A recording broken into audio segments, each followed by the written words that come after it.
ఏ విధంగా ఉండే ఒకప్పుడు హిందువులు ఒక్క దగ్గర కయ్యం అవుతుందంటే రే నీ సంగతి చెప్తా ఓడిరాను కయ్యం అని చెప్పేసి కులాలకు మతాలకు భేదాలు లేకుండా అక్షయాన్ని గొప్పలు రగొట్టి పోతుంది మన ధర్మం గురించి మాట్లాడితే. ఈరోజు అలాంటి పరిస్థితి ఉందా? ఎందుకు కారణంగా పోయిందంటే మనం బలహీనతను తయారు చేసింది సమాజం, చాతగారి వ్యక్తులు లెక్క తయారు చేసింది కొంతమంది వ్యక్తులు. ఈ హిందువులంటే ఏం పనికిరాని వ్యక్తులు. కేవలం దేవుని పుట్టినరోజు ఉందా, దేవుని కళ్యాణం ఉందా, దేవుని ఏమైనా ఫలాని ఉందా, అప్పుడు మాత్రమే రావాలా, దేవునికి దండేయాలా, దండం పెట్టాలా, దేవుడా నాకు మంచి సంపద కావాలా, నా పిల్లలు మంచిగా ఉండాలా, నా ఇల్లు మంచిగా ఉండాలా, నా ఊరితో సంబంధం లేదు. ఇక నేను ఒక 2 కార్లు కొనుక్కోవాలా, నాకిద్దరు నేను ఇద్దరు, ఇది మాత్రమే ఈ జనాభా కోరుకుంటుంది. అరే మా ఊరు మంచిగా ఉండాలా, మా పక్కింటోడు మంచిగా ఉండాలా, నేను పుట్టిన ఈ ధర్మం మంచిగా ఉండాలా అని ఎవరైనా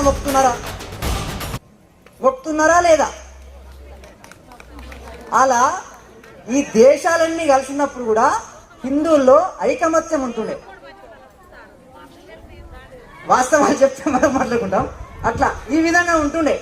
అలాంటి పురాణాల నుంచి ఎప్పటి నుంచో మన తప్పేం కాదు. ఇది ఒక 1000 సంవత్సరాల కింద మొఘలాయులు, ఢిల్లీ సుల్తాన్లు, బ్రిటిష్ వాళ్ళు, ఆంగ్లేయులు కొంతమంది వచ్చి ఒక చిన్న దుకాణం పెడదాం, ఒక చిన్న వ్యాపారం పెడదాం అని చెప్పేసి మన భారతదేశానికి వచ్చారు. ఏం పెడదామని వచ్చారు?